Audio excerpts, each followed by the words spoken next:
اتنے فضائل کہ جو کسی اور کا نصیب نہیں ہوئے. ان میں سے ایک فضیلت جو متفقون علیہ ہے وہ ہے فرمایا اقضاکم علی, تم میں بہترین فیصلہ کرنے والے علی ابن ابی طالب ہیں.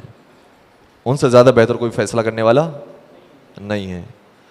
جب اقضاکم کہہ دیا کہ قاضی تم میں بہترین علی ہیں, تو قاضی کی کچھ شرائط ہوتی ہیں. پہلی شرط کیا ہے؟ قاضی کو عالم ہونا چاہیے, عالم ہوگا تبھی قضاوت کرے گا. ٹھیک ہے, تم میں بہترین قاضی علی ہیں, اس کا مطلب یہ ہوا کہ تم میں بہترین عالم بھی علی ہیں. بات پہنچ رہی ہے؟ مشکل تو نہیں ہو رہی؟ قاضی کی دوسری صفت یہ ہوتی ہے کہ قاضی کے لیے صرف عالم ہونا کافی نہیں ہے. عالم تو بہت سارے ہیں لیکن وہ قاضی نہیں بنے. قاضی کی دوسری صفت یہ ہوتی ہے کہ وہ بہادر و شجاع ہو, وہ فیصلہ سنا دے تو پھر پیچھے ہٹنے والا نہ ہو, ملزموں سے گھبرانے والا نہ ہو, بہادری کے ساتھ فیصلہ سنانے والا ہو. میرے نبی نے فرمایا علی تم بہترین قاضی ہو, اس کا مطلب یہ ہوا کہ تم سب سے زیادہ شجاع ہو, ورنہ تم قاضی نہیں بن سکتے. قاضی اسی وقت بنو گے جب شجاع بھی ہو. تیسری فضیلت, تیسری شرط یہ ہے قاضی ہونے کے لیے کہ قاضی عادل ہو. جو عادل نہ ہو وہ قاضی نہیں ہو سکتا. میں کہوں گا قربان ہو جائے یا نبی اللہ, آپ نے ایک ایسی فضیلت بتائی ہے, اس ایک فضیلت کے اندر ساری فضیلتیں آ گئی. علی تم میں سب سے بڑے قاضی ہیں, اس کا مطلب یہ ہے کہ سب سے بڑے تم میں عالم بھی ہیں, سب سے زیادہ شجاع بھی ہیں, سب سے زیادہ عادل بھی ہیں.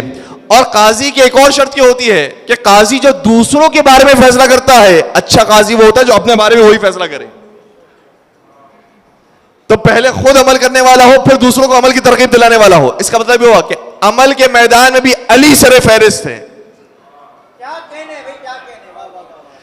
خلاصہ یہ کہ اسی ایک فضیلت کے اندر ساری فضیلتیں آ گئی. علی تم میں سب سے بڑے عالم بھی ہیں, سب سے زیادہ عادل بھی ہیں, سب سے زیادہ شجاع بھی ہیں, سب سے بڑے مومن بھی ہیں, اور سب سے زیادہ عمل صالح کرنے والے بھی ہیں. اقضاکم علی, تم میں بہترین فیصلہ کرنے والے علی ابن ابی طالب ہیں.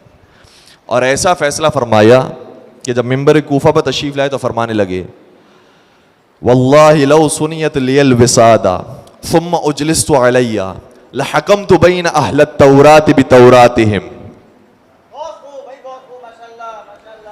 ذہن میں رکھیے گا, پہلی چیز ہے علم. قاضی ہونے کے لیے علم کا ہونا ضروری ہے. کتنے بڑے عالم ہیں؟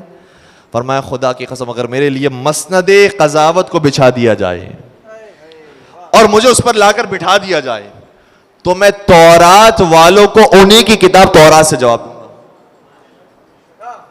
بات پہنچ رہی ہے؟ میں ایک نتیجہ دینا چاہ رہا ہوں, تھوڑا ساتھ دیجیے گا. اور اگر انجیل والے آ جائے تو میں انہیں انجیل سے جواب دوں گا, اور اگر قرآن والے آ جائیں میں انہیں قرآن سے جواب دوں گا. اور کیسا جواب دوں گا؟ ایسا جواب دوں گا کہ حتی ینادی کل کتاب بان حکم فیہ بحکم اللہ, یہاں تک کہ ہر کتاب پکار اٹھے گی کہ جو علی نے فیصلہ کیا ہے وہی ہمارا فیصلہ ہے.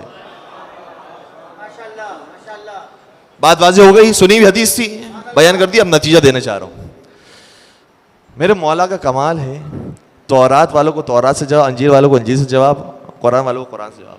بڑے بڑے انبیاء آئے, حضرت موسیٰ علیہ السلام پر تورات نازل ہوئی, انہیں تورات کو پورا علم تھا, لیکن کسی روایت میں نہیں ہے کہ حضرت موسیٰ کو جیسے تورات کا علم تھا ویسے انجیل کا علم بھی ہو.